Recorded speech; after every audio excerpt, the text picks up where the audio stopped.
Assalamu alaikum students, how are you all? I'm your teacher Miss Bushra, and today we will be doing some exercises of chapter 1 science. Subject is science. Chapter 1 में हम कुछ question answers already कर चुके हैं, new terminologies, और question number 5 या 4 तक हम कर चुके हैं. Balance diet was our last question. Now the remaining questions are here. Today we will be doing the remaining questions and some fill in the blanks and true false. Okay, so question number 5 is how can we prevent food from spoiling? हम खाने को spoil होने से यानी ख़राब होने से कैसे बचा सकते हैं? So there are the 3 ways. Answer: food that spoils quickly must be stored in the fridge. वो खाना जो बहुत जल्दी ख़राब हो जाता है तो उसे हमें कहाँ रखना चाहिए? फ्रिज में रखना चाहिए. Number 2, canned food can be kept in a cool dry place. जो टिन के अंदर फूड होता है या कैन के अंदर फूड होता है तो उसको ज़रूरी नहीं कि हम रेफ्रिजरेटर या फ्रिज में रखें, उसको कहीं भी ड्राई और कूल प्लेस में हम रख सकते हैं unless and until it is open. अगर आपने उसको ओपन कर लिया है तो फिर आप उसको फ्रिज में रख सकते हैं. Okay. Number 3, dry fruits should be kept in air tight containers. ये जितने भी ड्राई फ्रूट्स होते हैं या बिस्किट्स वगैरह होते हैं इन सबको एक एयर टाइट कंटेनर, एक ऐसे जार के अंदर रखना चाहिए जिसका ढक्कन बहुत टाइट हो, या फिर एक ऐसे पैकेट के अंदर रखना चाहिए या शॉपर में रखना चाहिए जिसको हम टाइटली बंद कर सकते हो. Okay, so these are the 3 ways through which we can preserve our food from spoiling. हम इन तीनों तरीक़ों से अपने खाने को ख़राब होने से बचा सकते हैं. Okay, next question is describe the function of different types of teeth. Teeth का अभी टॉपिक हमने पढ़ा नहीं है, बट नो हमने पढ़ लिया है, but further we will go into details in the next lesson. इसका आंसर है डिफरेंट टाइप्स ऑफ टीथ कौन कौन से होते हैं. Number 1, incisors. इंसीजर्स जो आपके आगे के 4 फ्रंट के जो टीथ होते हैं दे आर कॉल्ड इंसीजर्स. और इसका फंक्शन क्या है, यानी ये किस काम आते हैं, किस लिए हम इनको इस्तेमाल करते हैं? To cut the food. किसी भी खाने को कट करने के लिए हम ये फ्रंट के टीथ यानी इंसीजर्स को यूज़ करते हैं. Number 2, canines. Canines are the pointed teeth which is next to incisors. आपको अब इंसीजर्स के बराबर में थोड़े से पॉइंटेड टीथ 2 ऊपर होते हैं और 2 नीचे होते हैं, उनको बोलते हैं कैनाइन्स. ये टीथ किस काम आते हैं? To grip and tear the food. कोई चीज़ हमें तोड़नी होती है या पकड़नी होती है, कोई खाने की चीज़, तो हम इन टीथ का इस्तेमाल करते हैं canines. Okay. Number 3 are premolars and molars. अब ये जो हमारे माउथ के अंदर जो दाढ़ें होती हैं इनको बोलते हैं प्रीमोलर्स एंड मोलर्स. ये किस काम आती हैं? To grind the food. खाने को ग्राइंड करने के लिए यानी क्रश करने के लिए, इसको मज़ीद छोटे छोटे पार्टिकल्स में कन्वर्ट करने के लिए यानी चबाने के लिए काम आते हैं molars and pre molars. So these are the 3 types of teeth: incisors, canines, pre molars and molars. Okay. Next question is how should we keep our teeth clean. हमें अपने दांतों को कैसे क्लीन, साफ़ रखना चाहिए? ठीक है. We should brush our teeth twice a day and visit the dentist regularly. हमें अपने दांत दिन में कम से कम 2 बार ज़रूर ब्रश करने चाहिए. ओके. और अगर आप ब्रश नहीं कर रहे 2 से ज़्यादा बार तो हमें एटलीस्ट अपने हर खाने के बाद कुल्ली ज़रूर करनी चाहिए. ओके. लेकिन 2 बार ज़रूर उसको ब्रश करना चाहिए. And visit the dentist regularly. और हर 6 महीने बाद हमें डेंटिस्ट को विज़िट करना चाहिए ताकि अगर हमारे टीथ में कुछ प्रॉब्लम्स हैं तो वो दूर हो सकें. ओके स्टूडेंट्स, ये आपको क्वेश्चन आंसर्स करना है. Now the next exercise is fill in the blanks. Fill in the blanks आपको करनी है. Number 1, we should brush our teeth after every dash meal. Answer is meal. Meal बोलते हैं खाना, यानी हमें हर खाने के बाद क्या करना चाहिए? टीथ ब्रश करना चाहिए. Number 2, proteins help us to dash. Answer grow.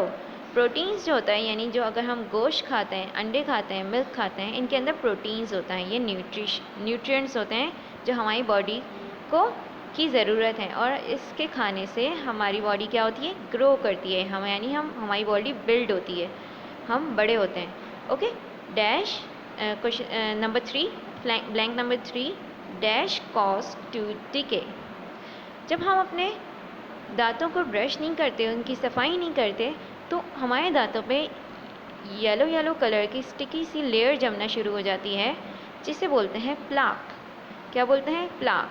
और अगर जब वो प्लाक हमारे दांतों पे जमना शुरू हो जाए, उसको हम ट्रीट ना करें, उसकी सफाई फिर भी ना करें, तो फिर हमारे दांतों में टूथ डिके होना शुरू हो जाता है, यानी हमारे दांतों में कीड़ा लग जाता है और उससे हमारे दांत झड़ना शुरू हो जाते हैं, टूटना शुरू हो जाते हैं। Okay, so plaque cause tooth decay. Plaque की वजह से टूथ डिके होता है, यानी दांतों पे कीड़ा लग जाता है और हमारे दांत झड़ना शुरू हो जाते हैं। Number 4, herbivores are animals which eat only plants।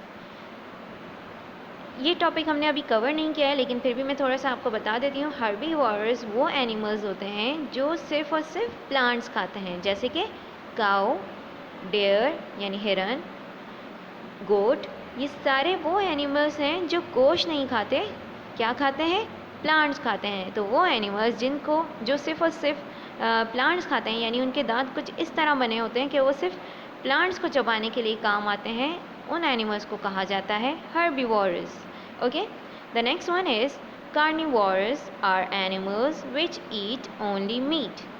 अब जिस तरह सिर्फ घास खाने वाले या प्लांट्स खाने वाले एनिमल्स हैं, इसी तरह कुछ एनिमल्स ऐसे होते हैं जो मीट खाते हैं, यानी गोश्त खाते हैं, मीट यानी गोश्त, ठीक है, जैसे कि लायन, क्रोकोडाइल, ये वो एनिमल्स हैं, वुल्फ, ये वो एनिमल्स हैं जो सिर्फ और सिर्फ किसी दूसरे जानवर का गोश्त खाते हैं, और इन एनिमल्स को बोलते हैं carnivores. So carnivores are the animals which eat only meat. ये वो एनिमल्स होते हैं जो सिर्फ और सिर्फ गोश्त खाते हैं। हर्बीवोरस एनिमल प्लांट खाते हैं, कार्निवोरस एनिमल गोश्त खाते हैं, यानी मीट खाते हैं। The next exercise is true false. Okay, number 1 is food contains different types of nutrients. हम जो भी खाना खाते हैं उनके अंदर बहुत अलग अलग तरह के न्यूट्रिएंट्स होते हैं। न्यूट्रिएंट्स हमने पढ़ा था, carbohydrate, proteins, fat, vitamins, minerals, ये सारे न्यूट्रिएंट्स होते हैं जो हमारी बॉडी के लिए ज़रूरी होते हैं, और हम जो है उसे जो भी खाना खाते हैं इन खानों के अंदर हमारे मौजूद होते हैं। तो जो भी हम खाना खाते हैं इनके अंदर न्यूट्रिएंट्स होते हैं। Yes, it is true. Next one is we do not need vitamins and minerals to stay healthy. हमें सेहतमंद रहने के लिए वाइटामिन्स और मिनरल्स की ज़रूरत नहीं पड़ती। It is false. हमें वाइटामिन्स और मिनरल्स की बहुत ज़्यादा ज़रूरत पड़ती है, क्योंकि हमारी बॉडी जो है हेल्दी रहती है इससे, और हम दूसरी बीमारियों से बचे रहते हैं। अगर हम वाइटामिन और मिनरल्स नहीं खाएंगे तो हम बहुत जल्दी बीमार होना शुरू हो जाएंगे। Next one is food that is stale can make us sick. Stale बोलते हैं ख़राब, बासी। वो खाना जो बासी हो, ख़राब हो चुका हो, उससे हम सिक यानी बीमार पड़ जाते हैं। अगर हम वो खाना खाएं तो हम बीमार पड़ जाते हैं। So yes, it is true. Next, an adult has a set of 20 teeth. अच्छा, ये जो टॉपिक हमने पढ़ा था टीथ के बारे में, इसमें 2 टाइप्स ऑफ टीथ होते हैं। Number 1 milk teeth, number 2 permanent teeth. Milk teeth यानी वो टीथ जो बच्चों के अंदर होते हैं, और उनकी तादाद कितनी होती है, 20 होती है, ठीक है। यानी जो आप लोगों के टीथ होंगे वो 20 होंगे अगर आप उनको काउंट करें। और फिर ये मिल्क टीथ आहिस्ता आहिस्ता टूटना शुरू हो जाते हैं, और इसके बाद एक नया सेट ऑफ टीथ इनमें आ जाता है, जिसे बोलते हैं परमानेंट टीथ। और जब हम इंसान बड़ा हो जाता है, यानी बच्चे से बड़ा एडल्ट बन जाता है, तो उसके अंदर जो टोटल टीथ की जो काउंटिंग होती है वो होती है 32। तो इसमें लिखा है कि एक एडल्ट के अंदर 20 माउथ में 20 टीथ होते हैं। सो इट इज़ फॉल्स, 20 नहीं होते, 32 होते हैं। Okay, number 5 omnivores are animals which eat both plants and animals। omnivores वो एनिमल्स होते हैं जो प्लांट भी खाते हैं और एनिमल्स भी खाते हैं, यानी कि गोश्त भी खाते हैं। herbivores वो एनिमल्स होते हैं जो सिर्फ प्लांट्स खाते हैं, घास वगैरह खाते हैं, कार्निवोरस वो एनिमल्स होते हैं जो सिर्फ गोश्त खाते हैं यानी मीट खाते हैं। लेकिन एक तीसरी तरह की भी एनिमल की किस्म होती है, उसे बोलते हैं ओमनीवोरस। और ओमनीवोरस वो एनिमल्स होते हैं जो पत्ते वगैरह भी खा रहे होते हैं, प्लांट्स भी खा रहे होते हैं और गोश्त भी खा रहे होते हैं दूसरे एनिमल्स का। जैसे कि इसकी एग्जांपल है रैट यानी चूहा, बेयर यानी भालू, और इंसान हम खुद भी क्या करते हैं, हम सब्जियां भी खा रहे होते हैं और मीट भी खा रहे होते हैं, गोश्त भी खा रहे होते हैं, तो हम लोग भी ओमनीवोरस हैं। Okay, so this is the true statement. ये सारा काम आप लोगों को अपनी कॉपीज़ में चैप्टर 1 में करना है। Question answers, fill in the blanks and true false. Okay students, और फ्राइडे तक आपको अपनी कॉपी स्कूल में सबमिट करवानी है for the correction and checking. Good bye.